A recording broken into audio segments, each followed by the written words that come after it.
On today's episode of the Mark Titus Show, the Houston Cougars finally, at long last, have a quad one win, and good God, what a way to get it. Just an all-time choke job from Kansas. I went back and I rewatched the game. This was one of those, I do this often, Tate. I grind the tape. I'm not like those other guys. A lot of guys will just watch basketball and then move on with their day. Not me. I go back, I grind the tape.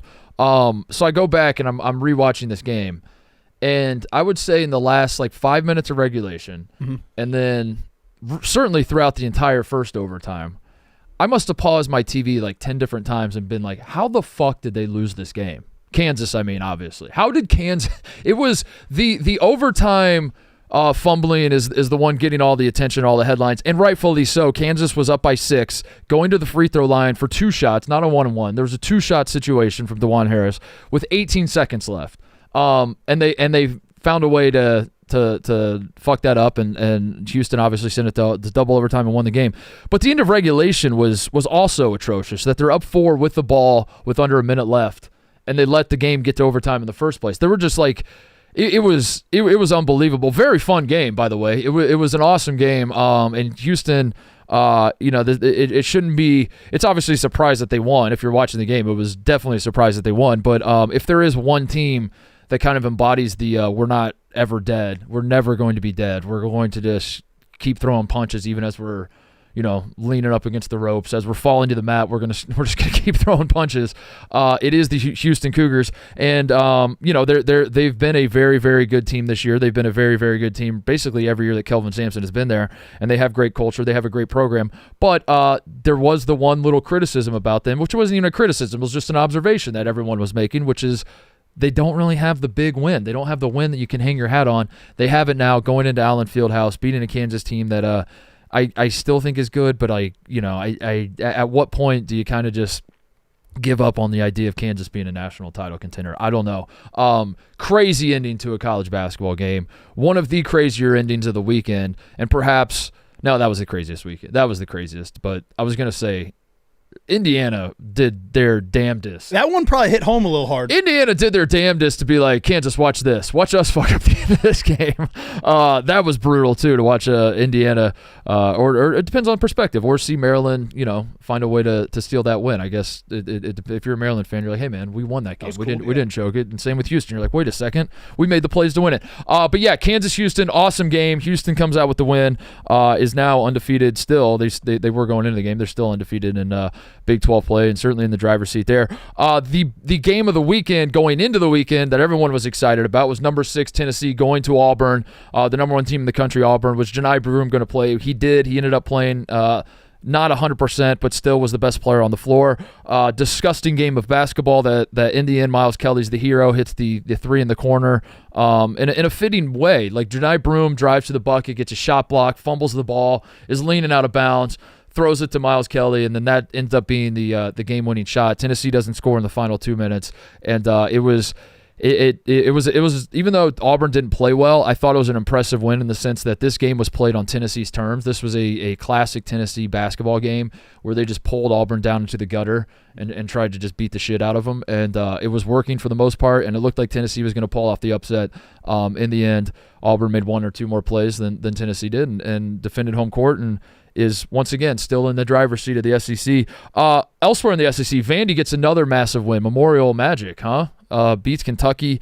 Andrew Carr didn't play for Kentucky, and I'm starting to wonder how many. Yeah, I don't know. I'm starting to wonder about Kentucky. I'm sort of out on Kentucky. I was very in on Kentucky in the early season. I'm getting out on Kentucky as a Final Four caliber team. But also when some of your best players are not playing, that does matter. And Andrew Carr doesn't play in this game, but Vandy's good, man. Vandy was I believe picked to finish last in the SEC. They are very much a tournament team, and that is exciting, especially when you have a coach in year 1. So that's big time. Sneaky result that these Friday night games. I don't know about the rest of you, but they kind of fly under my radar. The Friday night games, they just I don't know. It's Saturday. I'm conditioned to Saturday and to watch college basketball on Saturday and Sunday. So these Friday night games can sometimes happen, and you almost don't remember they happen, or you're not watching whatever. But Purdue against Michigan. That's how you respond. Was an insane game. That was. Yeah, I think when you look back on the course of the weekend, that one might not jump out at you. I think some of the stuff that happened on Saturday and maybe yesterday stands out more. But oh my God, Purdue, that game was over 12 seconds into the game. Braden Smith steals a guard-to-guard pass, lays it in, and it's like, all right, I guess knowing now what was going to happen, you could have just turned your TV off then. Dominant performance from Purdue, bouncing back from the loss against Ohio State. Duke, little upset special there for a second. A lot of turnovers. Wake Forest is we got to talk about Wake Forest color scheme because that on television that looked terrible. But anyway, we might save that for later. But Wake Forest, the magic was rolling there for a second. It felt like Duke was going to get upset. One of the handful of games left on Duke's schedule where an upset felt plausible. There aren't a lot in the ACC this year, and this was one of them. And Wake Forest is up in the second half. Duke goes to zone defense. I think Duke is at their best, the best defensive team in the country. I don't know if the metrics say that, but they're third on what, KenPom? Yep.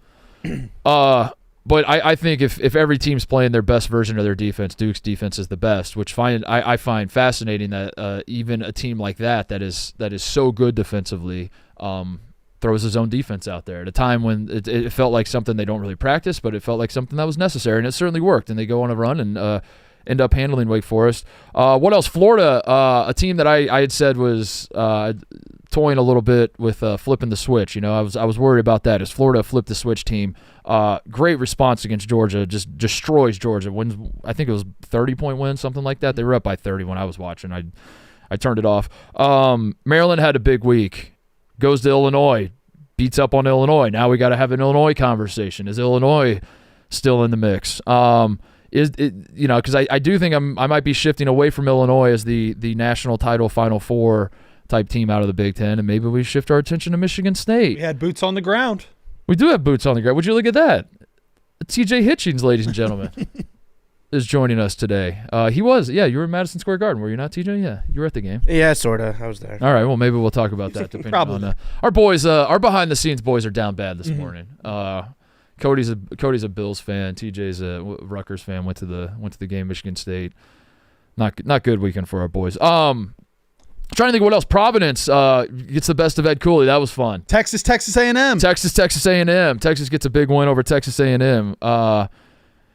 Maryland. I said went to Illinois. They followed up, beat Indiana. Curtis Jones he had a monster game for Iowa State. Iowa State looked like they were on upset alert at Arizona State, then going on an insane run to close the game. And Curtis Jones is hilarious, and I think I want to talk about him a little bit today too, because I just keep revisiting what his role is, both on Iowa State and also within the greater framework of college basketball. That he went from a guy that's like, yeah, if he can take a big step up, Iowa State's going to be really good, to oh wow, this guy might be the best sixth man in the country. Mm-hmm. Oh shit, is he like their second best player? Oh shit, he's their best player.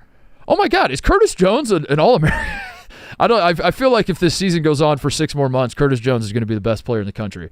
And it might not even be 6 more months. He's balling out, dude. At 33 points, played 40 minutes. How does a 6-man play 40 minutes? I don't know, but Iowa State found a way to play their 6-man 40 minutes. I think it's safe to say Curtis Jones is not their 6-man anymore. Anyway, crazy weekend in college basketball, ton of fun.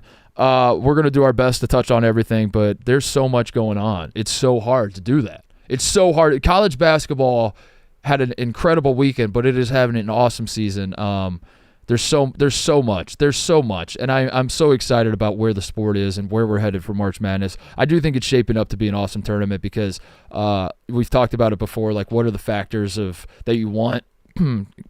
Excuse me, in a given season going into a tournament. I feel like we have that. I do feel like there is a very obvious line of teams I believe can win the national championship, and then the rest, but also, there's a couple juggernauts at the top, but they're also not completely perfect. I just think I think it's shaping up to be an awesome tournament. It's been a great year so far, and certainly was a great weekend. We'll do our best to talk about everything that happened this weekend.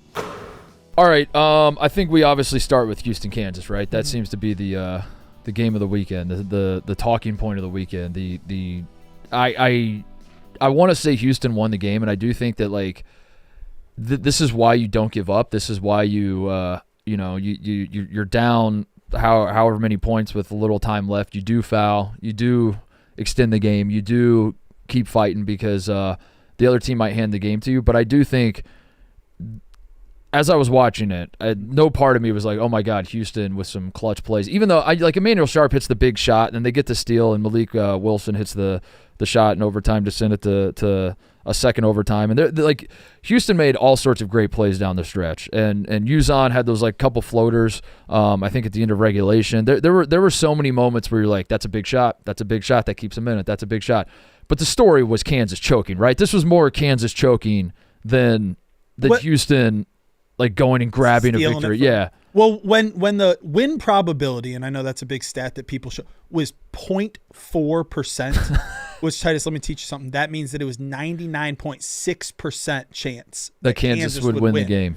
You can't, out hustle a team to win that game. You can't outsmart a team. That means that when you guys talk about Kansas, just text me. I want to come back in. We're literally right doing it now. Really? We literally just started. Yeah, we literally just started doing it.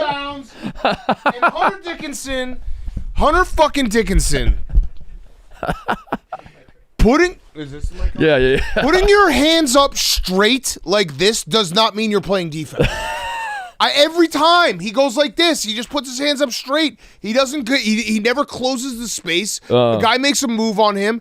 And why did he leave the guy who was about to shoot the three? I don't. That was. Just foul him. You're up three. Insane. And he on the pass. They throw the pass up, and Hunter, he's 7'2", instead of going and getting it, he tries to like break towards his. Like he tries to like go.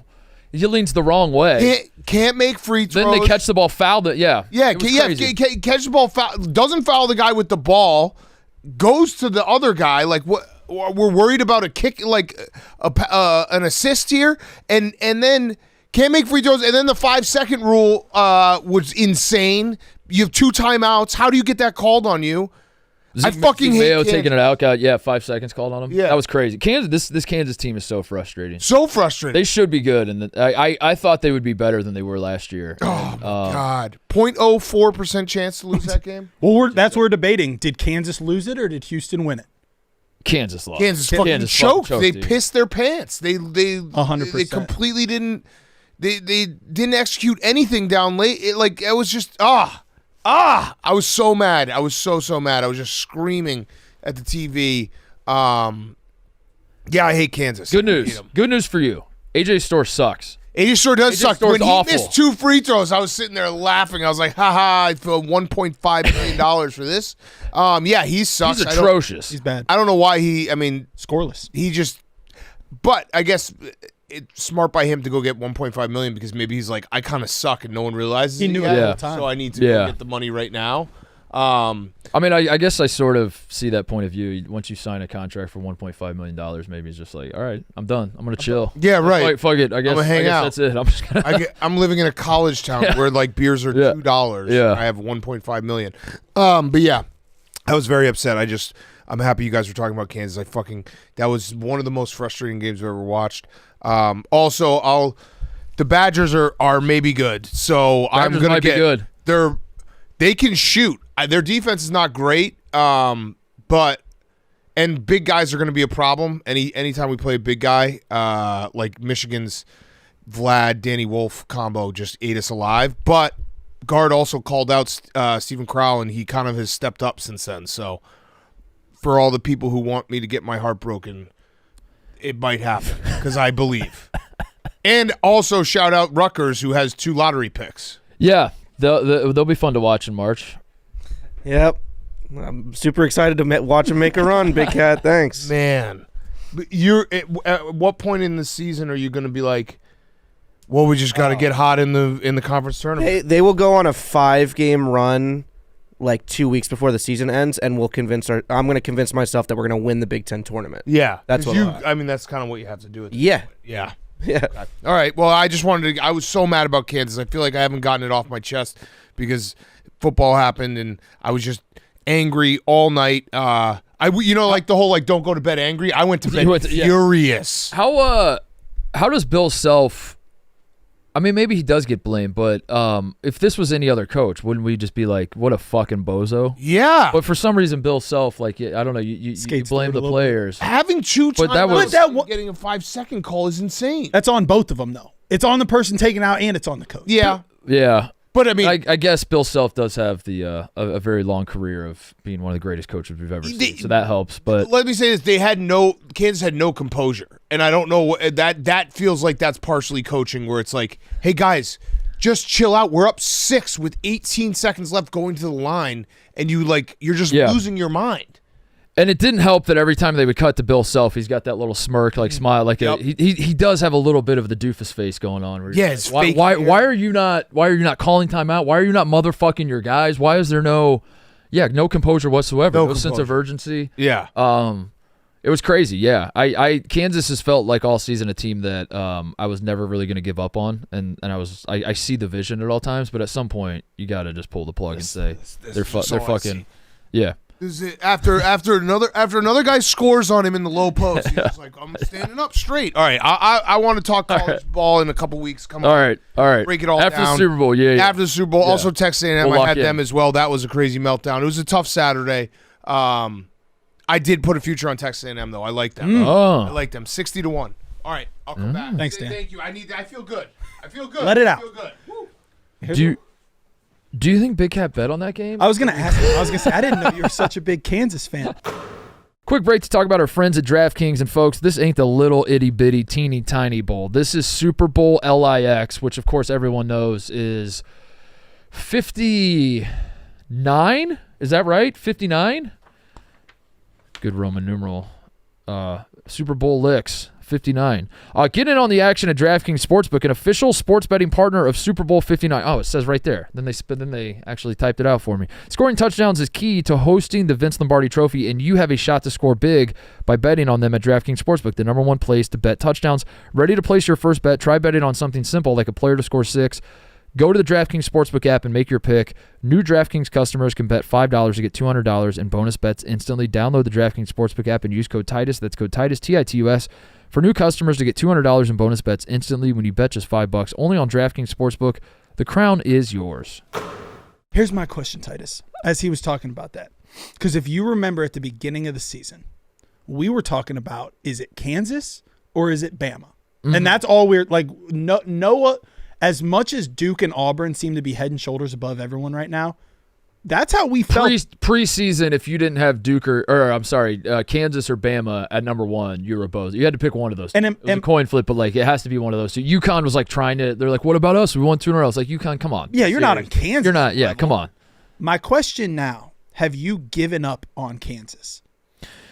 Can Kansas win a national championship? Because speaking after just on the heels of Big Cat leaving, you can now get who was the prohibitive favorite at the beginning of the year at 30-1. So the sports book has kind of said Kansas is out. So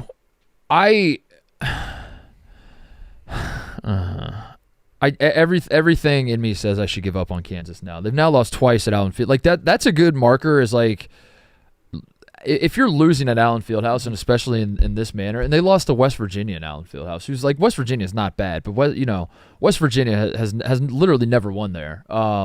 And it's not like, you can kind of understand losing to a Houston or losing to an Iowa State, but losing to West Virginia and then losing in this manner, and you watch their offense, and I think like Flory Badunga was getting a lot of minutes in this game because KJ Adams is out, and he's getting more run, and he's been awesome, and I thought Hunter and him were playing really well together actually, and he's a high energy guy, and he gets you really excited, and you're like, oh man, they get KJ Adams back, and now you have Flory coming off the bench, and the transfers they brought in. Rylan Griffin was shooting the ball well in this game. You still can watch Kansas and watch each of their individual pieces at times and see the vision, if that makes sense. I do. That you see that. I understand. Okay, Rylan Griffin, if you're going to knock down threes for us, and DeJuan Harris, you're going to be maybe the best on-ball defender, or the best point guard defender in the country, which Tennessee fans will say, wait a second, but you know what I'm saying. I'm just trying to make a point here that DeJuan Harris is one of the better point guards in the country. Hunter Dickinson, for all the problems I've had with him, and Big Cat hates him just as much as I do, but at the same time, he's very, very productive and grabs like every rebound. And I do think that Zeke Mayo can score, and in the certain context, he can be a go-to guy. I think that you catch all those guys at their best, you're like, yeah, it makes sense why we thought this would be the best team in the country. It's just how many chances do you give them to put it all together? And I will say, like, up until this, now the Iowa State game, the final score wasn't indicative of what that game. That was a close game. Like that was a pretty good game, and then Iowa State flexed their might down the stretch, and it is a 40-minute game, and in the end you lose by 17. Like it doesn't look all that competitive. But if you watch the game, you're like, yeah, Kansas. They've been on a decent stretch here lately. Like since losing to West Virginia, which they lose by 1 at home, but that was sort of a game they kind of choked away and fucked up. Kansas has been playing better defense. The offense is still super fucking clunky, but I think that like individual efforts have been shining through. Like again, like in this game, it was a loss and it is embarrassing, and you should be really upset if you're a Kansas fan. But like Flory Badunga and Rylan Griffin, those are bright spots. That's exciting. Be excited about those guys. If we can get those guys to play this well moving forward. So that's my long-winded way of saying I don't know. To answer your question, I don't know. I'm going to answer. Long story short, I don't know. Because every rational part of my brain is like, we saw this same core last year, never really put it together. They brought back the same core. They added a couple pieces that made me more optimistic going into this season. Now, I didn't necessarily think this was like national. They were preseason number one. I didn't necessarily think that this is like national title or bust. You were the one kind of saying like, hey, it might not be Kansas's. It might not be, but I thought they would be better than last year. I thought they would take the step up because the rationale was just when you're bringing in Rylan Griffin and Zeke Mayo and AJ Storr, you just need like one of those guys to pop off for them. AJ Storr is dreadful. I mean, he was scoreless. He's almost unplayable. He is. But okay, he is absolutely dreadful. That's one of my biggest like question marks as to can Kansas win a national title is if you still take it on like the surface, break it down piece by piece. They have as much talent, if not more, than anyone in the country. They have the best coach in the entire country. Yeah. Why can't like AJ Storr and Rylan Griffin coming off the bench? Yeah. They're this team right now. They're a top 15 team in the country, and AJ Storr is ass milk. He played 18 minutes, did not make a shot. Had more fouls than any stats that he had. Doesn't really seem particularly locked in on defense. But can you see his shot is so ugly too. Like he's shooting threes and like the ball's spinning sideways and clanking off the rim, and the free throws like there's this zero confidence. He just feels completely checked out. So if you said this that you're from the future and Kansas wins a national title. Mm-hmm. And then you told me that and in real time observed my reaction, I don't think I would be like, what? What? I don't think I would do that. Okay. Say it. Let's try it. I'm gonna show you what like a real reaction would be. Titus, I come from the future. No shit. And I wanted to tell you that Kansas wins the national title this year. Oh wow. Oh, you were spot on. You were spot on. Oh wow. You did not. Your jaw didn't even drop. I would go, oh, wow. I would go, oh, wow. And then I would reverse engineer it in my brain and be like, actually, that might make a little bit of sense. Yeah. And that's the part of me that can't quite give up on them is that, yeah, the talent is so obviously there. Now, the issue is the lineup I like the most with them, they have guys, when you're throwing like a Flory Badunga, like I love the Flory and the Hunter combo being out there together, and it might be partially because Houston's undersized. Now, Juwan Roberts, we need to get into the Houston part of this, by the way, because I know Houston fans are like, this is fucking insane that you're not giving us our flowers. It's coming. I promise it's coming. But maybe it's just because Houston is a little is an undersized team, so you throw Flory and Hunter out there together, and they can run the two-man game. But Flory was given incredible energy and trying to dunk everything and super bouncy, and I thought him and Hunter were great together. But the issue is when you're throwing like DeJuan Harris out there with a Flory Badunga, you now have two guys that like don't want to shoot at all, like are actively like Flory does not want. You could leave him wide open outside of, if he's outside of the restricted circle, the charge circle, he doesn't want to shoot. He just has no interest in shooting. DeJuan Harris, I know he can step into threes and hit threes, but he's like not really a guy that's hunting his shots either. But that was the lineup that I liked the most. Rylan Griffin was knocking down shots, but Zeke Mayo, I think Zeke Mayo is not as good as I want him to be. I love the idea of Zeke Mayo, but he's not like a go-to scorer, but he is a guy who can score, if that makes sense. And that is, frustrating me. I think their offense is very close to being good, but I don't trust that their offense is ever really going to get over the hump. Their defense, there is a world where like Hunter is dog shit defensively, like in terms of trying to forecast like how he's going to be at the next level, and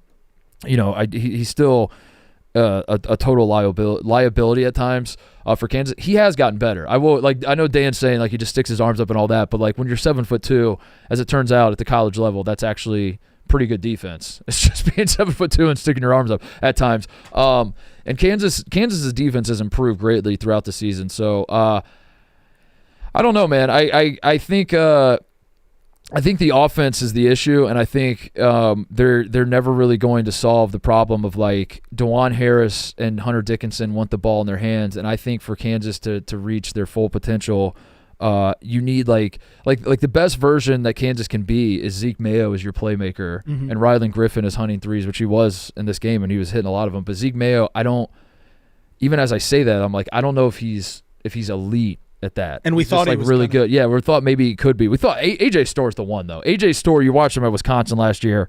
He was a top 3 transfer in the country, top 2. He might have been number 1. It depends on $1.5 million to play. He's their 7th, 8th man. He averages 6 points a game, 2 rebounds, 1 assist. He's been held scoreless multiple times this season, including a double overtime game. It's crazy. How does that happen, Titus?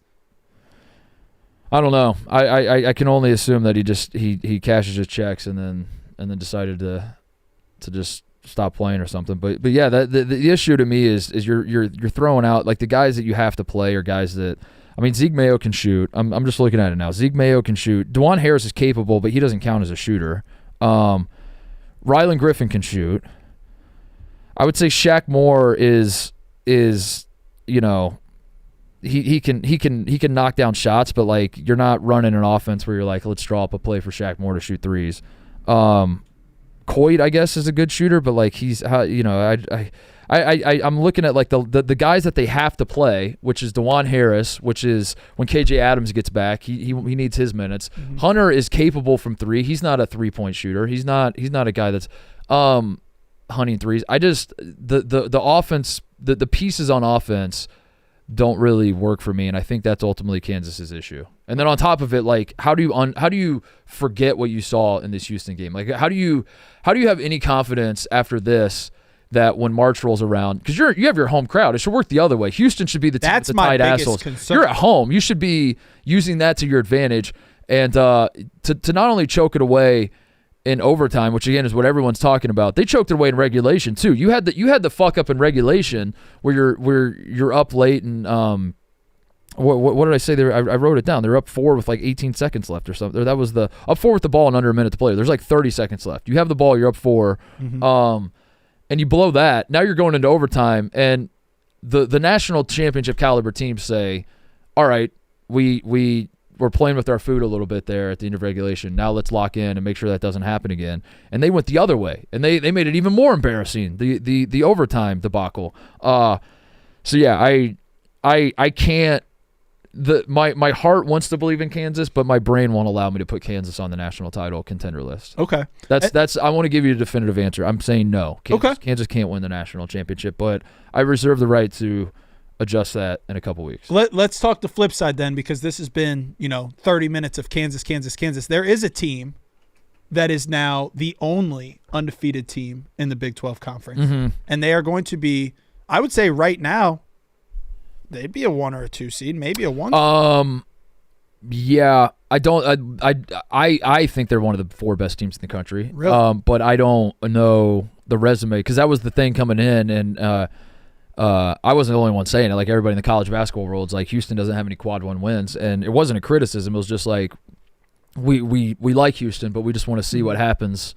This is going to be a massive game against Kansas. They're going to have to play Kansas again. They're going to have to play. They have Iowa State. State. They only have them once, and it's at home. So after this win, I would have to argue that Houston is absolutely in the driver's seat to be your regular season. Oh, no question about it. Yeah, no question about it. But yeah, their schedule's backloaded, so it's like we're going to find out what Houston is made of, and this is certainly a great first step.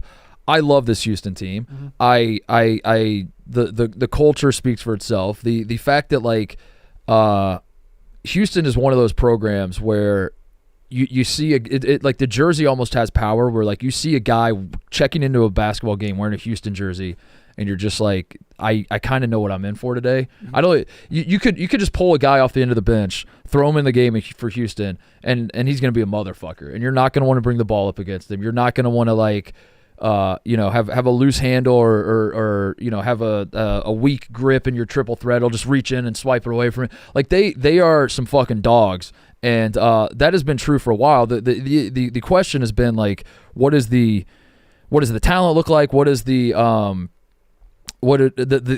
undersized part of it? I sort of think is a concern, but I'm when you go up against Kansas, who's got 6'9" and 7'2" on the front court, and Juwan Roberts was dominating down the stretch. His ISO game's unreal, dude. Like there's times every game where Houston is just like, we need a bucket, let's dump it into our 6'7" center and let him go to work. And he's like, all right, I'll go to work. And he always goes to his left hand, and he's a little bit predictable, but that makes it even more awesome because he's a dog. Because he still gets his bucket. He can't shoot free throws. He's very limited with his bag, but he can move so well, and he's so fucking smart, and he's so good at angles, and he's so good at like being physical and finishing through contact that he's impossible to guard. And then on top of it, I love their guards. I love Houston. Uzon's been great for them. LJ Cryer didn't even play well in this game.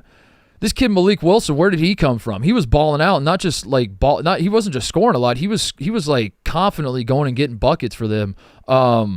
I was a Houston, I wouldn't say doubter, but I was one of the guys that was quick to point out when Houston was in the American. I was quick to point out that like they haven't beaten anybody, and like they've won 28 games, but look at their schedule and look what happens when they play good teams and all that.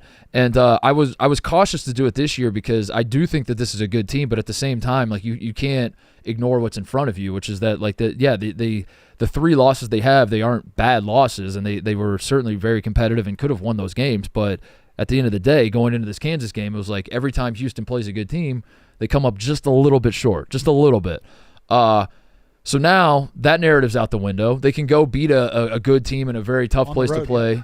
And I think Houston is very much on my list of teams to win the national championship, which I think would be. Yeah, where does that stand? I think right I would now? be 6 teams, 7 teams. Let me put that list together in real time. It's Duke and Auburn, obviously. I think Houston is in that mix as well, as far as like a no doubt about it. I'd throw Alabama in there. Alabama is no doubt about it for me that they can win the national championship. I think Iowa State is no doubt about it. I think Florida and Tennessee I'm putting in the mix. I'm putting them on my list, but And that's where it drops off after that. So that'd be 7. That's 7. That's 7, and then your next teams would be Kansas, Kentucky. Kentucky's. I think Michigan Kentucky's State. out. I think Kentucky's out. They just don't guard well enough for me. I think Michigan State is interesting. Michigan State is getting interesting, but at the same time, and I say this lovingly for Michigan State people. I'm not trying to undermine the season you're having. You do take a look at the Michigan State schedule. They beat Illinois at home. Illinois is a good team, but also Illinois just lost by 20 at home to Maryland. There's not a lot of like elite. There's not a lot of Michigan State playing against. I'm going to push back on you a little bit with this one because I think that you are undermining their season a bit. Because I think at the beginning of the season when it was, Kansas, Michigan State, and we're watching that game and Kansas beat them, you were of the camp that Michigan State doesn't have much individual like star power. They're always going to be right. And since then, their only other loss was to Memphis. Mm-hmm. They have just rattled off win after win after win after win. Now, do they have any top tier, beat one of the best teams in the SEC? No. But they also are not beating bad teams. Like when you go Ohio State, Penn State, Rutgers the other day, Illinois, those are also not bad teams that they're beating. And they're beating all of them. Right, but my expectation or framework of Michigan State has changed, and that's a compliment to them. Okay. Like early in the season, I was like, I don't think this team's going to be all that great. But now I do. They're going to make the tournament. They're going to be a very good seed in the tournament. I expect them to win the Big Ten. So but with that comes an adjustment of expectations. And now instead of looking at Michigan State and being like, is Tom Izzo going to miss the tournament? Which I did. I'll be honest. Like after the Kansas game, I was like, I don't see it with this team. Like like Izzo might miss the tournament for the first time in forever. Because I don't know where the talent's going to come from. But they're all like B+ players, and they're all playing so well together. But it's a compliment to them that I'm now like the initial questions I had in the season, those have been answered. Check. Now we move on. Now we adjust the expectations, and it's like, is Michigan State, who's going to be, it appears to be the class of the Big Ten, will probably be the champion, as Illinois keeps tripping over their own dicks, and Michigan is shitting down their leg at Purdue, and Purdue is like we've talked about them extensively of like what their ceiling is, and they're very, very good, but like they seem to have a pretty obvious ceiling. Is it Michigan State? Is Michigan State the Big Ten's best chance at winning a national championship? And if you're framing it like that, That's true. and you look at the schedule, great season, but where is the like, oh yeah, remember when Michigan State played Duke or Auburn They don't or have one. They don't. or Bama or like all those 7 teams I just listed that I think can win the national championship? Michigan State hasn't played any of them. They played Kansas, did not look really great. That was a million They don't have a chance, Titus. a million moons ago when they played that game, but still. There will not be, even for the rest of the season, their toughest game. So they host Purdue, but they're going to say, hey, you hosted Purdue. And then they go to Champaign, which they've already beat Illinois. But so that's their only like chance at a crown jewel. So I think Michigan State, I think it's fair to say their Final Four good. I think Tom Izzo is Mr. March, and given what you've seen from this team, I think that's a realistic expectation. But I can't put them in the national title picture until I just see like total dominance. Like if they run the table and they're just fucking wrecking everybody, then you start to have a different conversation. But I think Michigan State has been a very pleasant surprise.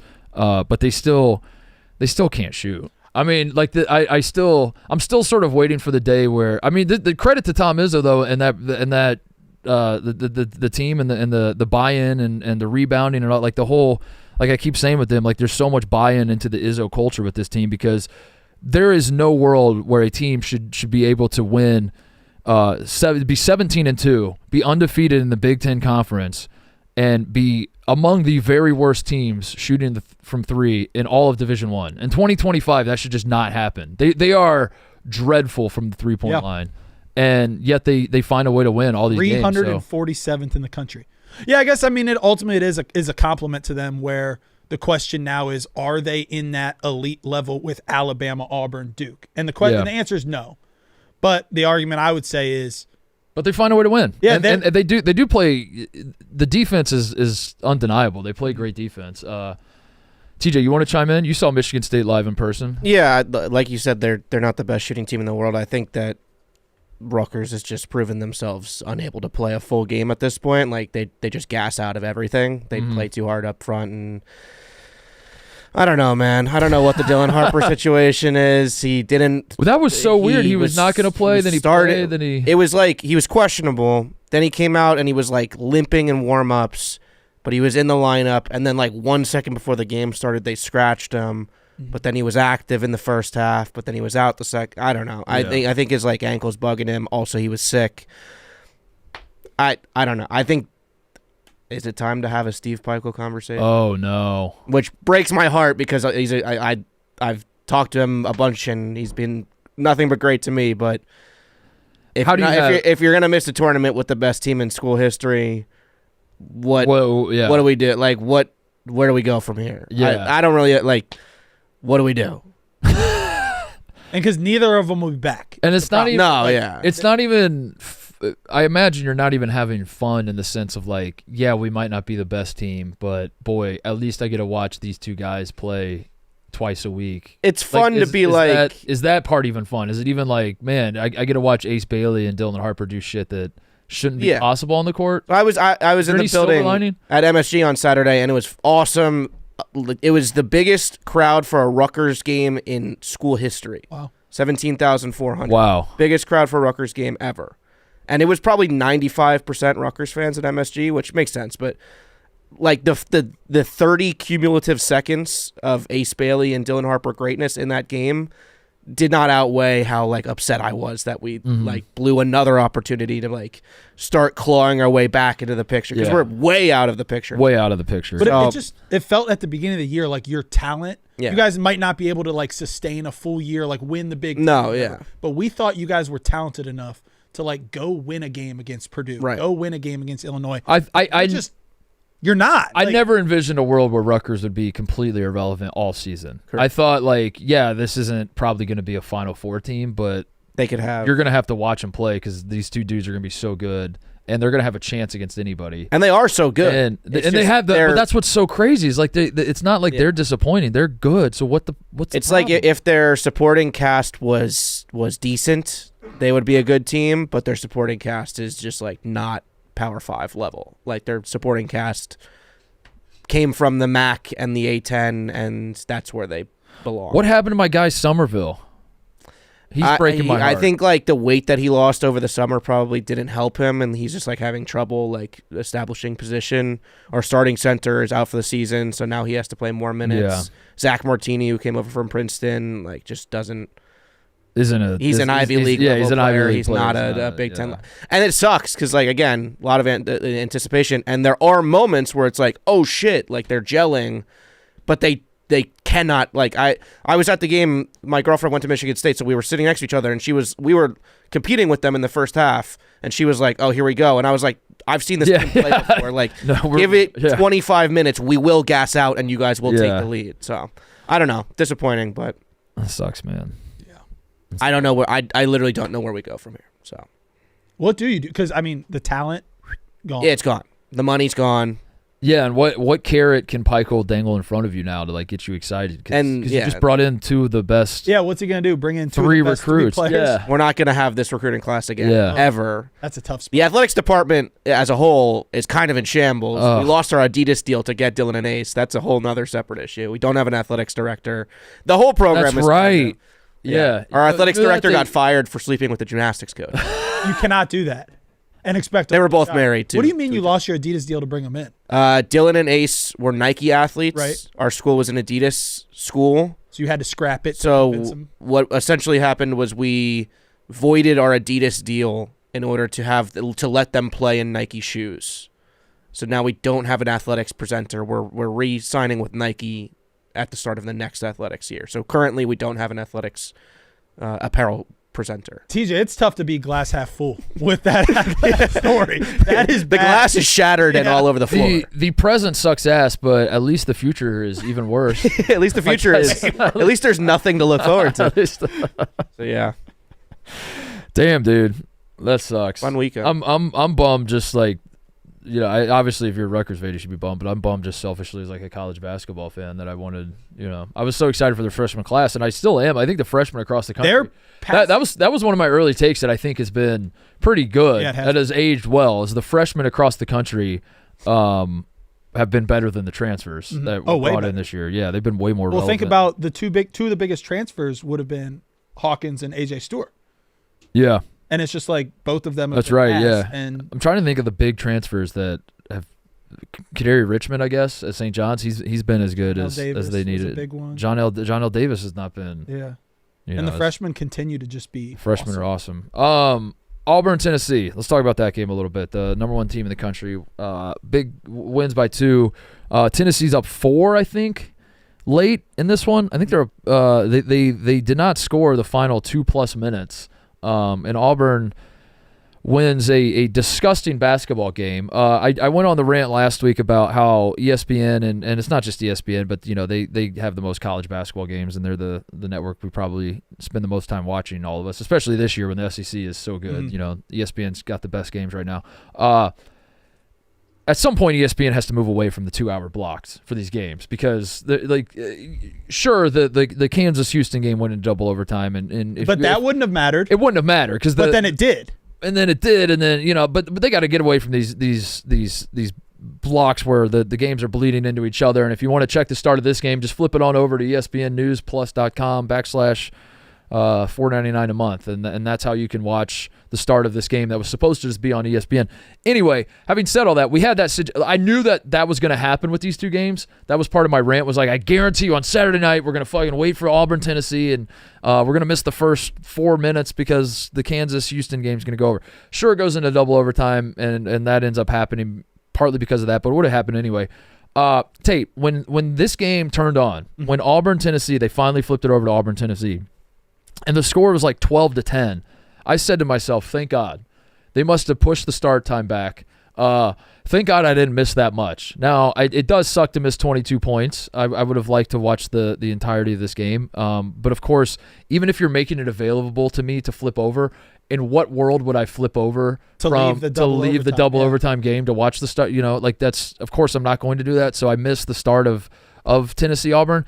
But thankfully, I didn't miss that much. It's only 12-10, and there's 6 minutes left in the first half. There's 6 minutes left in the first half, and it's 12-10. That was crazy. They kept that little score bug up at the top of the Kansas game where you could kind of see what the running score was. I'm like, that can't be right. It was like 2-0 with 15 minutes to go in the half. Oh my God, dude! And then once they flip it over and you start watching, the bricks that were on display it set college basketball back, man. I got to be honest. It was gross basketball, and it was quintessential Tennessee basketball. Well, that is the part. Like, if you're a pessimist, and you're looking to, or you're a doomer, say, an Auburn fan that's like, this is a great season, but man, I'm worried that things are gonna, the bottom's gonna fall out at some point. Maybe that game gives you pause, and you're like, holy shit, dude! If that Auburn offense shows up in March, we're fucked. You can't be bricking shots like that and be so relying on Jani Broom, who's not 100%. Just a disgusting display of offense. But I take it the other way, and I said that at the top, that this was Auburn playing a game on another team's terms and still finding a way to win. And I think that is super impressive. And, yeah, of course, you don't want Auburn, who probably has the best offense in the country. Mm-hmm. You don't want Auburn to get comfortable or get used to, I should say, nights like this from an offensive standpoint. But I say it over and over and over. I'll say it a million more times before the NCAA tournament gets here, and I'll say it during the NCAA tournament. The key to winning a national championship is having a plan B. There are a lot of teams can look really, really good with their plan A. Kentucky's one of them. When Kentucky's pushing tempo and hitting shots and moving the ball, you're like, who's going to beat these guys? These guys are unbelievable. The great teams, the teams that go to the Final Four, the teams that win national championships, are teams that say, we're really, really good at this style, but if, God forbid, something happens and we can't bring that style today and we got to play this other style, we can beat you that way too. We can beat you this way. We can beat you. The good teams can beat you in a variety of ways, and Auburn winning just a disgusting basketball game that they frankly shouldn't have won. Tennessee should have won this game. I agree. And Auburn, like I said, it was a fitting way for the game winner to be kind of a broken, like Jani Broom's goes up for the shot and bobbles it, and he's falling out of bounds and just throws it to the corner. Miles Kelly hits a three. Like, that was it was a fitting way for that to be the game winner. But Tennessee, for being completely honest, Tennessee kind of did. I don't like given the weekend that we saw Kansas choke it away and the way Indiana choked it away against Maryland, which we can talk about here in a second. I don't think Tennessee's quote unquote choke job comes anywhere close to that, but I think privately in that locker room, there's got to be a sense of like, we let that one slip away. There is, but I guess it's interesting that I come out of a 53-51 just slugfest ugly game, and I think I'm optimistic about both teams more than I was before, because the first reason is Auburn, as you said, they did not play their style of basketball. And Jani Broom obviously didn't start. He played. I thought he was the best player on the court still, but he was injured, and they still found a way to win the game on Tennessee's terms against a top 10 team in the country. Mm-hmm. So you have to be optimistic about Auburn. What I'm optimistic about Tennessee with is they went on the road to the number 1 team in the country and said, you're going to play our style of basketball. Mm-hmm. And they made them play their style of basketball, and they very much could have won that game at the end. Mm-hmm. So when Tennessee, who I do think is in that problem you mentioned, which is, can they win a national title? Yes. Do they have to play their style of basketball to do it? Yes. But they were the enforcer in this game. This game was ugly. I mean, the 3-point percentages were 18% and 15%. That's so bad, dude. Tennessee took the number 1 team in the country and said, you're going to play our style of basketball at your place. But my fear with Tennessee, though, is that they have just devolved. Like after last year, and it's easy when you have a Dalton Connect. Your hope is that Tennessee kind of gets over the offensive hump, to where, like I said, with the Plan B type stuff and the NCAA tournament, that Tennessee last year did have that, and Tennessee was like, we can win a game where Dalton Connect is just our entire offense, and then we throw, one of top 5 defense, maybe the best defense in the country at you with Dalton Connect. That's a great combination. And my fear is that the program, this team in particular, has devolved back into what some of the other Tennessee teams have been, which is like, yes, our defense might be the best in the country. Right. We can make life a living hell and turn it into, we can muck it up basically. This is exactly the type of game that Tennessee's comfortable playing. But what is the plan B? That's what I'm worried about with Tennessee. So yeah, I do think that if Tennessee can play 6 games in March and early April on their terms in this way, of course they're in a good spot. If every single game they play in the NCAA tournament is a game where both teams are 4 for 25 from the 3-point line, then they can win it. They can win it, of course. But what happens when you're playing you're playing a team that's just hot and they're hitting threes? Can you adjust? Can you? I don't know. That's what worries me, because I do think the Tennessee offense, as the season has worn on, has given me less and less confidence. Yeah, they haven't scored more than 75 points since Middle Tennessee State back in December. Milicic is a guy, by the way. I haven't really done a rant or something. He drives me fucking insane. He's my guy this year. I use this phrase every year about a handful of players, and I haven't really done it this year, but I'm gonna do it for Milicic this year. He's the guy who I like the idea of him better than I like the reality of him. I love the idea of that guy. He's a guy if I had never seen Tennessee play before and I watched him warming up in the layup line, I'd be like, this guy's going to go get 25 tonight. Right. He's unbelievable. He's got the build. He's got like the shooting stroke looks good. He looks like he's got the skill. You know what I mean? Like he's got the. They have the perfect like juxtaposition of, you watch them warm up, and he should be a monster. He should be a beast, dude. He's 6'10". He can shoot the ball. And then they've got little Zakai Ziegler over there, who's 5'9". And he like, you wouldn't draft him in an open gym. Zakai Ziegler is infinitely more important, better, everything for that team than this 6'10". Listen, Zakai, Igor, I'm going to say this. You got to be able to shoot better than 25% for us people. Like, you have to be able to shoot it. He should yeah, I'm trying to 25% from 3. He's a guy that I feel like I could watch work out in an empty gym and be convinced he's like a lottery pick. Yes. But then you watch him play and you're like, how are you not better than what you are?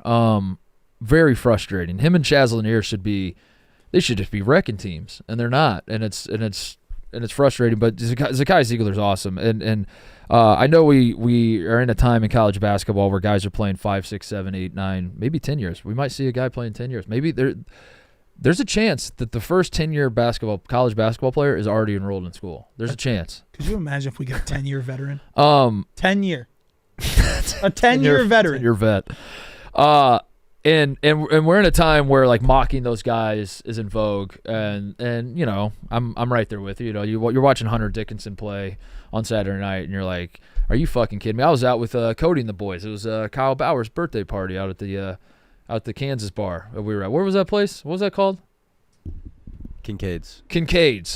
And yeah, I'm out with a little group of people that don't really watch a ton of college basketball, and we're at a Kansas bar, so Kansas is on every single television in the bar, and so the group is watching it obviously a little bit more and paying more attention. And I can't tell you how many people were like, Hunter Dickinson is still fucking playing? Like, is this serious? Is this a rerun? Like, he's still fucking playing?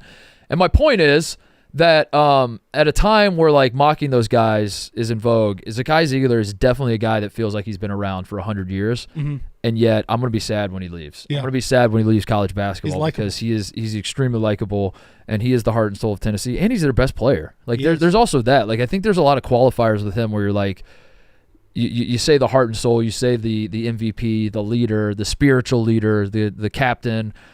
There's ways to say like this guy's really important. Like you do it with DeJuan Harris on Kansas. DeJuan Harris is not Kansas' best player, but you say stuff to kind of inflate his importance on the team. All those things are true about Zakai Ziegler, but now that we look up in late January, of his senior year, he is their best player. He's straight up. If you their best took him player. off the court, they would be absolutely fucked. Yep. He is straight up their best player. And by the way, he's only played 4 years. It just feels like he's played 5 or 6 or 7. I think this is only his 4th year, which is funny because now guys that are just playing like standard careers, he might have redshirted though. I don't remember. It does feel like he's been around longer than 4 years. No, he's 4 years at Tennessee. 4 years at Tennessee. Yeah, I think this is only his 4th year. Yeah. So, I want to talk about some other games, but now I just have it in my head. I got to tell you this story real quick, and then we'll move on we can talk Vandy, Kentucky, or Duke, Wake Forest. I do want to talk about that Indiana and then to the Indiana game too. So we're at this Kansas bar, right? Mm-hmm. Kincaid's. Cody, last weekend, Cody came to my house. Cody and Connor Griffin. Wife was out of town. We got a baby on the way. Mm-hmm. Which I by the way, I don't know if I've ever even said that. I don't think you've said it on this show. I have, yeah. For the 5 to 10 of you who listen to this show and don't follow anything else I do, yeah, my wife is expecting. We're very excited about it, and we're gonna have a baby in June. But anyway, she's out of town, and we're trying to get we're moving furniture around the house to we're taking the guest bedroom that's upstairs. We're gonna move it to the basement, but the stuff in the basement we're gonna put up like in a different room, and like we're just kind of like readjusting because we're trying to make what is the guest bedroom right now that's going to become the nursery, okay. and then the basement, which was like a quasi gym, whatever. So we're just kind of like moving shit around. But with that, we got to move like big couches and big, like heavy stuff has to go up and downstairs, right? So Cody and Connor Griffin come over last weekend. They helped me do that because one, the wife was out of town too. I don't want my pregnant wife like trying to haul a couch up flights of stairs. So the boys come over. We had a good. We go out for beers and pizza and had a great time afterwards. And it was a great weekend, right? So on Saturday, we walk into the bar, right, for Kyle Bauer's birthday party. My wife is with me. We approach the group. I make a note that I'm sort of, as a college basketball fan, I'm a pick me guy, as what you would say maybe as a college basketball guy, where I go to bars and they're not showing college basketball and I mope in the corner and I'm like, this is. Mm-hmm. God damn it, why don't they have the games on? I walk into this bar, and there's Kansas-Houston on literally every TV, and there's dozens of TVs. So you're happy. I'm happy. I'm like, oh, my God, this never happens. I'm very excited. So I'm over the moon about this. So I approach the table, and I mentioned to Cody, who's like the first one I bump into, I mentioned that I was like, oh, my God, I didn't realize it was a Kansas bar, first of all. I just thought that there was like a lot of college basketball fans. So I mentioned to Cody, I was like, oh, my God, dude, they got Kansas on every TV. This is incredible. And what do you say, Cody? I don't remember. Cody says, yeah, man, they're not putting anything else on the TVs. They're being real Bill selfish. That's what he says, right? And then that's pretty good. There's a pause. That's pretty good. As we all just like kind of internally groan. And then my wife just kind of like eats the joke, and she's just like, all right. Like, she got it. She understands. She knows who Bill selfish. She understood the joke. She just eats it and then just waits for 2 seconds, and then turns to Cody and goes, thank you, by the way. And Cody interpreted that as her saying, thank you for the joke? Thank you for the joke. As opposed to thank you for making our basement the nursery switch? Yes. Cody told a shitty joke. My wife goes, thank you, by the way. And I can't get that out of my head. And I brought up that we were watching the Kansas game at the bar or whatever. And I'm going to laugh about that for months. Cody told a shitty joke, and my wife said, thank you for moving. She just goes, thank you, by the way. And he's like, you're welcome. I thought it was a pretty good joke. That was so funny. You're welcome. You're welcome for Bill Selfish. I don't know. Oh, you can use that anytime. Anyway, dumb story, but that was cracking me up. We got to talk about Indiana, Maryland. First of all, Maryland, sneaky awesome team. Sneaky fun team. Jacoby Gillespie, I'm falling in love with this guy, how smooth he's been. The big guys, Julian Reese and Derek Queen, I think, are the against Illinois. They were fucking feasting, dude. They were dominating Illinois, and I think I have to be out on Illinois. I think at this point, Illinois. I'm going to say about Illinois what I said about Milicic. That just must be the phrase of the day. I like the idea of Illinois more than I actually like Illinois. I think Illinois is a potential team. Illinois is I can see the vision team, but at some point, getting blown out on your home court has to matter. Yeah, they've had blown out. You have to. They've been the same thing all year since day one. The narrative has been, And I didn't actually like the narrative when it started, which is they're the most talented team. They could make the farthest run. They just got to put it together. Why don't they just put it together then? Then just put it together. Well, as the calendar is about to turn to February, that does start to become like it's easy in November, December to say there's potential there. Let's give these youngsters, because they have a lot of young guys. Obviously, they rely on freshmen heavily. Their best players are freshmen, but there's a lot of just give them time, let them figure out the college game, let them figure out how to play with each other. But as February's approaching, you're losing by 21 on your home court. Yeah, you don't lose by 21 to Maryland at home. And then Brad Underwood in the post game is like talking about refs, and he's doing that whole thing, which like I was with him for the Michigan State game, because there are times where the referees are influencing a game. I don't think it's rigged. I don't think it's I don't think you need to call the league office and say we were fucked, but like you do have to apply a little context at times and be like, yeah, that was a bad call and that kind of influenced the game. To be honest with you, and I'll give you a good example. I thought Tennessee late in that game.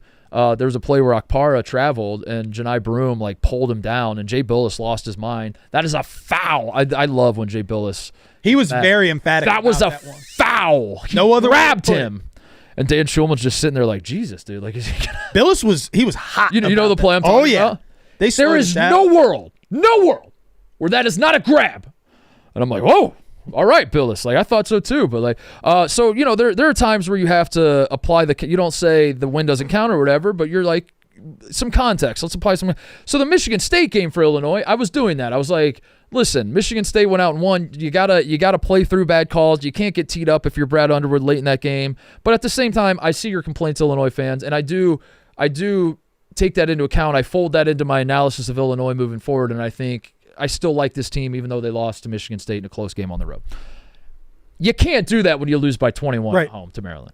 And Brad Underwood was like trying to go back to that well and be like some interesting calls. And it's like, Brad, the interesting calls were you not having any answer whatsoever for their two big men. Those were the interesting calls. It's like when you get your ass kicked and you're like, well, if the ball just would have bounced the other way a couple times. You lose all rights to complain about officials at about the 15-point mark. Yeah. Maybe at 10.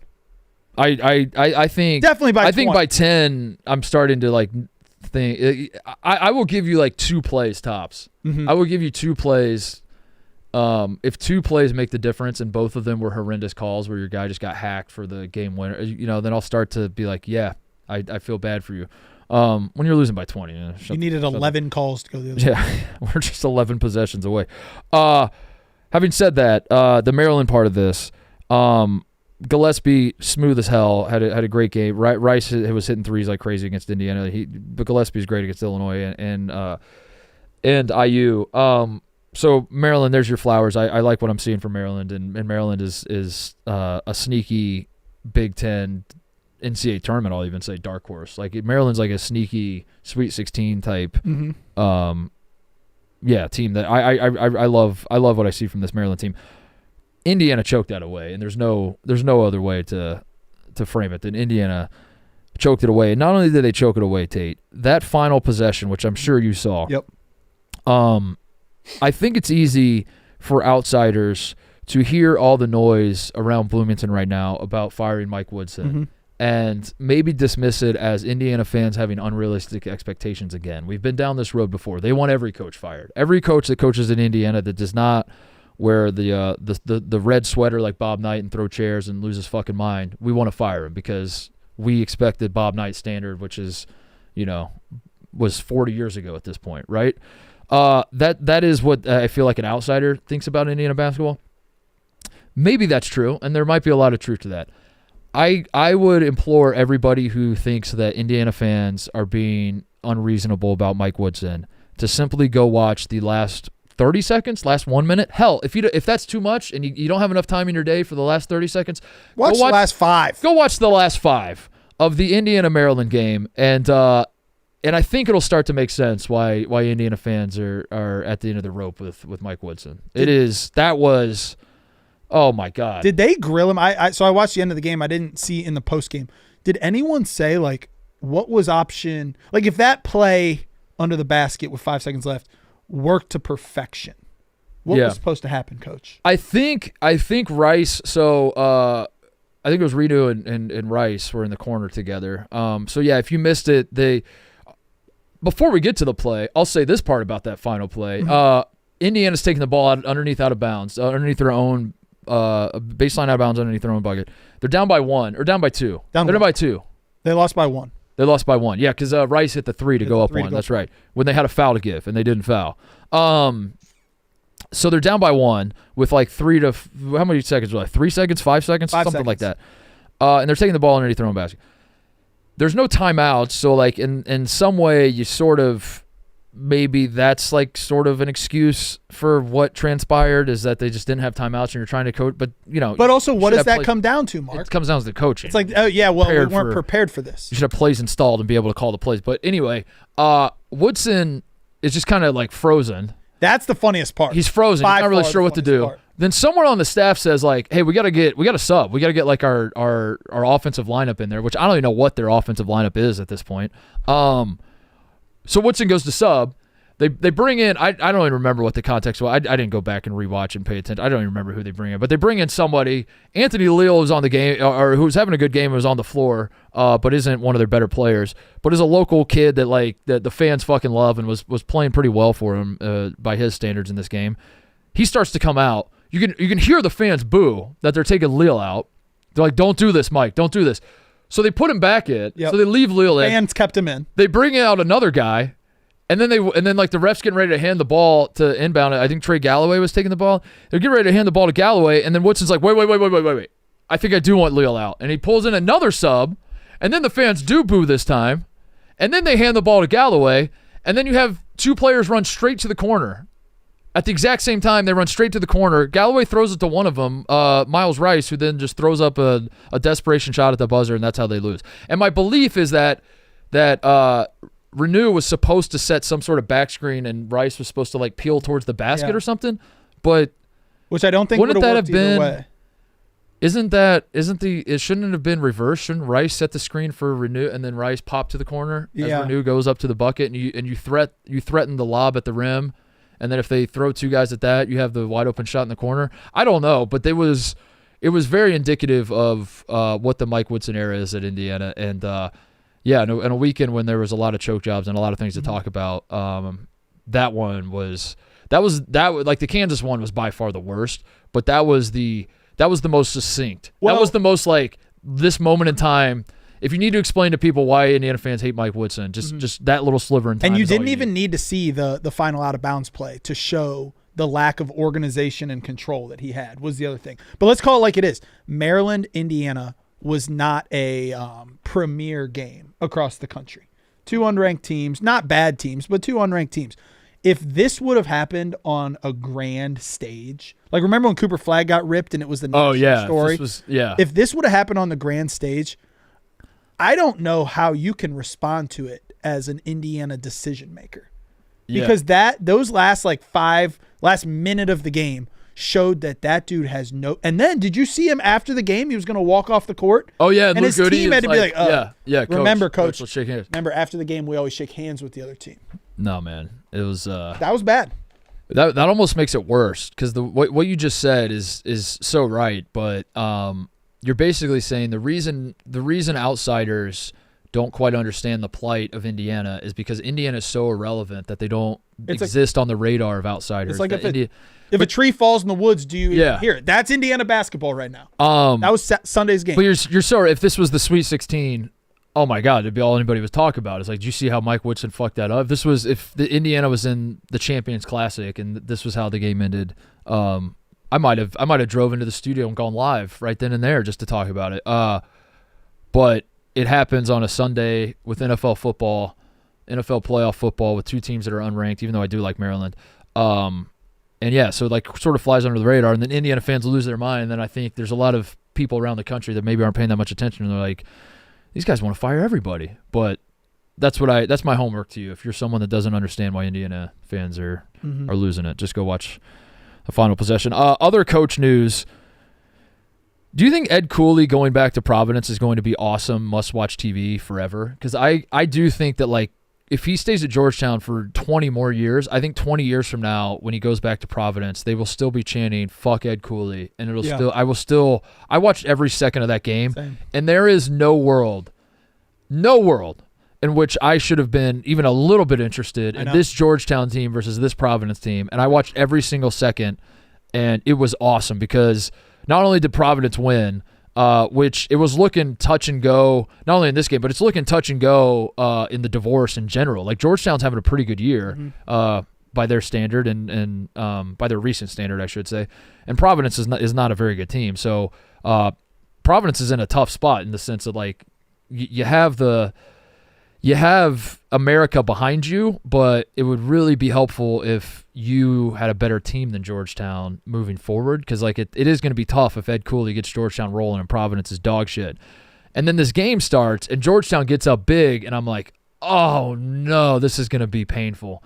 I want it so bad for the Providence fans, but I just thought like they're just not good. Mm-hmm.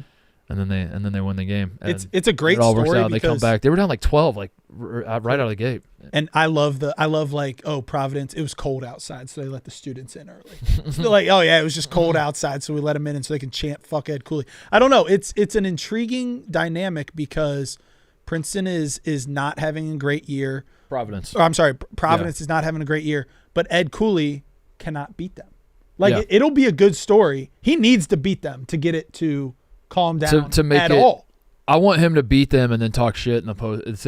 I don't think it's going to calm down though. I think if he beats them, it'll ramp back up. I think the only way it calms down is if Providence beats them if Providence beats them 7 straight times. Like, let's be honest, the game at Georgetown doesn't matter. The only game that really matters is when Cooley comes back to Providence. Right. If they win that game like 8 years in a row, at some point, I disagree. I think it becomes even better.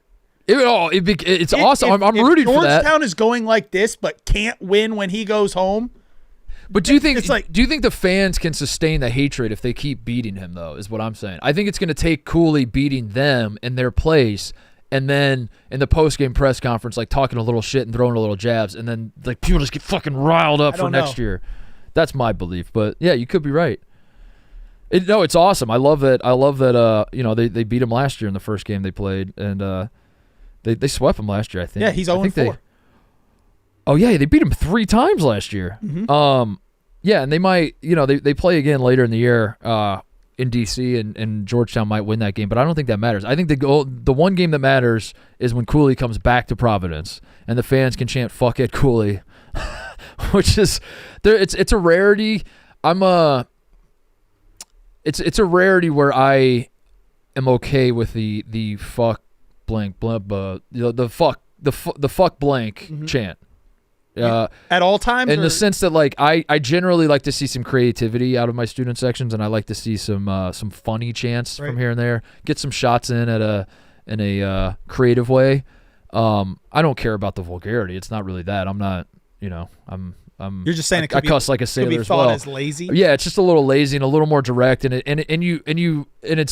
it's not good because you put yourself in a position where if you're trying to win over a neutral fan, they could think that you're being mean or harsh or like like you're being unreasonable. So I generally don't like it, and I will say that this is like one of the few contexts where I'm like, this is fucking awesome. Just keep it simple. Yeah, just do no other chant. Just only fuck Ed Cooley at all times. I like that. This is one of the few contexts where I'm like, this is incredible. I want the commentators to shut up when they're chanting it. I want to like mic up the student section. Like, over there. Yeah, I want like an alternate broadcast where I can just listen to the student section. It reminds me of I know you did the same with your dad, but like when you're a kid, you go to different basketball games with your dad, and I thought student sections were the coolest thing. And I'm coming home and I'm like, air ball. But think about little 7-year-old Mark Titus coming home being like, fuck Ed Cooley. Yeah. It's their first introduction to the game in the student sections is fuck blank. No, I generally would like some more creativity, but this situation doesn't call for creativity. This situation calls for a very direct message. And what better message than fuck Ed Cooley? Is Georgetown going to Providence? Is it PG-13 now? Is it a game where you can take your children to? That's a good point. Yeah, you got to wonder. It's a PG-13. Yeah, no. If you're 12 years old trying to go, you got to have a parent with you. Yeah, you got. It's like a movie. By the way, can you do that if you're 12 years? Yeah, you can, right? Now that I'm thinking about it, I don't think there's ID. Can you go to a college basketball game if you're 12 years old without a parent? To our 12-year-old listeners out there, all your 12-year-olds, yeah, right. Go to a game, video, or just tell us. Yeah, is that something that happens anyway? I'm trying to think of like back when I was younger. I guess I didn't have a ride to the game. That would have been the problem. We didn't live within. Okay, thanks, Cody. That's a pretty sure. That's your pretty sure stat of the day. Anything else before we get out of here? I want to shout out. Shout out Vanderbilt. Shout out Vanderbilt. Yeah, I did it at the top. They closed that game on a. That was another. If it wasn't a choke, I don't want to frame it like that, but it does feel like it was sort of a weekend of chokes. So I'm just for It was a minor for dramatic purposes, I'm going to say Kentucky choked that one away. Yeah. But really, Vanderbilt just closed the game well, and they're rolling, man. Mark Byington has Vandy fans fired up, and they're storming the court. I was saying, did you see the money? I saw that. I actually side with the AD. What the fine? The $500,000? No. I saw the initial picture, which is the Vanderbilt AD basically begging the student section, like, guys, can you please not storm? Can you please not storm? And I'm like, that's the lamest thing I've ever seen. Like, let the boys have fun. But then when the argument is, this is going to cost us another $500,000, could you guys let us use that $500,000 to bring in better players through NIL? I'm like, students, you guys got to chill. Yeah. I don't know where Vanderbilt's going to get that money. Let me Google their endowment real quick and see. I mean, that's a bullshit Vanderbilt rule, endowment, $9.7 billion. But you can't find – that's their third fine. Because the problem with Vanderbilt is they've been like the bottom dweller. Yeah. They just have this like connotation to them that even their football team this year, their football team was not bad, but when they beat Alabama, storm the court. Yeah. This year they beat Tennessee, storm the court. They beat Kentucky, storm the court. At some point, you can't storm the court if it's going to cost you $500,000 every time. Don't victim blame, though. This is the SEC. That's true. This goes all the way to the top. This is the SEC. Vanderbilt should not be allowed to be fined then. How about that? Greg Sankey's dumbass. Find the good Sankey's teams. Bitch ass. This is Greg Sankey's stupid ass. Okay, but it's Greg Sankey saying you can't storm. Like, why can't you storm the court, dude? Have some fun. Like, let the kids have. I hate it. I'm with you. Like, yeah, if you're running Vanderbilt's athletic department, part of you is like, yeah, it would have been nice to have $500,000 for NIL that we're not going to have anymore. But for the third time this year. But you beat Kentucky. Like, okay. I don't know. I'm fine. So how many is there a storm we talked about this at the beginning of the year. Is there a storm the court limit per team? How many times can you do it in one season? Because at some point, like, you're supposed to do it if it's a huge win or a huge upset. Yeah. Well, that's 2. Let me tell you next week what happes. Auburn comes to town on Tuesday, February 11th. You got to storm that one. You have to storm. You have to. No, I love it. Vanderbilt, but that's what a year one, dude. If year one Vanderbilt gets like 5 court stormings and costs them Coleman year Hawkins one for Mark Byington. Coleman Hawkins $2 million, Vanderbilt court storm. Yeah. 2.5 million. Yeah, that's the thing. You talk about like use the money for the portal. Could have got AJ Storr. Would you rather have AJ Storr and Coleman Hawkins or like 4 top 10 wins and like 4 clips that you can? That's the thing too, is like that's what fucking pisses me off about these SECs and these suits that pretend like they. It reminds me of like the NFL when they're trying to make the game safer, but then also like ESPN showing like he got jacked the fuck up. And they're showing like all these like big hits and like everyone's jizzing their pants over guys going across the middle getting blown up and shit. Mm-hmm. And then you're also like, we're trying to make the game safer. It's like, pick a lane, man. You got to decide. They do that with the court storming too. That they're like, this is dangerous. We need this out of the game. But every time there's a court storm, they're like, play the fucking clip, dude, and get the excitement going. And Vanderbilt's going to use it for recruiting, or like, if not recruiting, then like for players, recruiting for other fans to come. That they're gonna put that clip out there and be like, man, did you see? Hey, man, Memorial Magic, it's sweeping the campus right now. You got to get to Memorial for the big game. We got Auburn coming in. We might storm the court, and that word gets out, and there's like excitement around the program. All this stuff is good, and all of this stuff is stuff that they want, and that's why Greg Sankey's a dumb bitch. I need a GoFundMe. In conclusion, I didn't plan on it. I'm trying to wrap the show up right now. I might just do fraud power rankings right now. Greg Sankey times 5. Oh shit! And also throw the BYU AD on there as well. Did you see that story? No, BYU is there's a petition that was started by BYU fans because the band is not going to BYU games this year. Who do you side with? The band apparently starts going in the winter. Throughout the fall, they're with the football team. My understanding of the story is that come like January and the calendar shifts to like the winter semester, they pivot away from the football team. They start coming to the basketball games, and the BYU athletic director is like, we don't want the band. We want to sell those tickets. No, fuck that guy. Yeah, right. Bands starting in high school basketball. That's like what makes the It's awesome. The Yeah. atmosphere. Bands are awesome. We need more band. I would rather have 2 bands than no band. I'd rather have band on each side of the I like that. On each side of Counter the, the no band offer with 2 bands. on each side of the gym. Yeah. Or like football does that, right? Don't a lot of bands travel for Oh, yeah. football, and then you get the dueling bands going back and forth. That makes it awesome. Last thing though, I don't know if I said this. I think I was starting to, and then I cut myself off or something happened. The tar and feather list. I want to shout out a guy named Will. I don't want to say his last name because I don't know how comfortable people get with, giving them shout outs and doxing them or whatever else. But this dude named Will, just out of nowhere, from the clouds, as they say, sends me an email that he wrote a script, a program, a computer program where he plugged in all of the tarred and feathered criteria, Okay. and it basically is crossing off the list of teams for me. Oh shit. And Shout out Will. I've been doing this manually, and I've certainly had some go through the cracks because of it. Which like I'll look up and just be like, how the hell is Idaho State still on this list? And it's because I just missed them because there's 360 something teams and I can't track all of them. But we're getting down to the. But anyway, Will wrote some script where he's like, yeah, it'll automatically cut everything off for you and you can keep up with it. So shout out to him for that. We are, according to Will, I will say I trust Will. He seems like a big time nerd and knows what he's doing with this stuff. Some small part of me is like, I should probably double check this. Yeah. I should probably double check that The director. his Is he the script director of Tards now? Because I don't know. Yeah, he's top tard. King Tard. I don't know if he might be pulling a prank on me in some way where he's like, just trust the script that I wrote, trust the program that I wrote, and then I'm like, okay, cool, we'll go off of this, and then I don't actually look and like Duke was crossed off or something. You know what I mean? That Like, would be an incredible prank out of Will. So I got to make sure Will's not fucking with me. But right now, according to Will, there's 85 teams left. My list that I'm going off of that I know to be true is that there are like what I had 97 teams left. I crossed off the new cross-offs were Cincinnati, who lost by 28 to BYU. BYU is a poison team, and they just lost over the weekend by 28. So Cincinnati's out. Colorado lost 6 straight. East Tennessee and Florida Atlantic both have 9 losses, which was one of the things. If you're a non-high major team and you get 9 losses, you're out. Furman lost to VMI, who was 318 on KenPom at the time.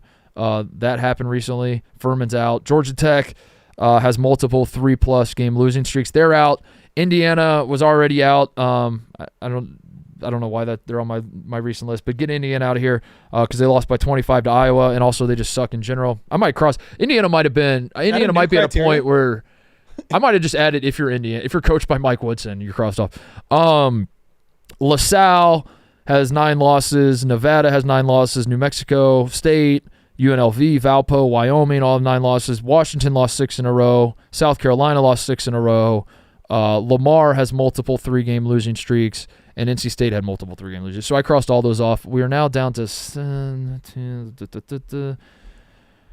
it looks like I have 94 on my list. Will has 85. So we're somewhere in that range. Okay. And it'll start picking up because there's a lot of right now I have 1, 2, 3, 4, 5, 6, 7, 8, 9, 10 teams right now that cannot lose another game the rest of the season, or else they're crossed off because they'll have too many losses. So we're getting close to it'll start whittling itself down. But anyway, that's thank you to Will for that. That's very helpful for our tarred and feathered thing. Anything else before we go? No. Is that it? Shout out Duke going on the road. Big win. Yeah, big win, man. I shouldn't have said that. Well. That should have been our first Dukeless show. Dukeless show.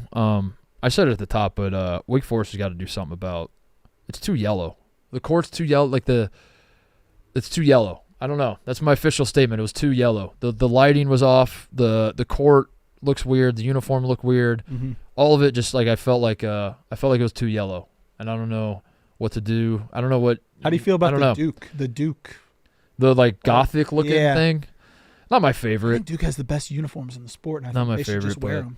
Yeah, but it kind of goes in with it plays into like their school vibe of they got like gothic buildings around campus or whatever. But yeah, those aren't my favorite uniforms. But Wake Forest, too yellow. Figure it out. That's my complaint about Wake Forest. Yeah, Duke's got like maybe 2 or 3 games left that I don't know. let's make this a Dukeless show. Let's make it a Dukeless show. But it sucks that Duke only. This was one of the handful of games that like is going to matter for Duke. But they got Carolina coming up this weekend. So, all right, that's the show. We'll be back on Thursday. See you guys then.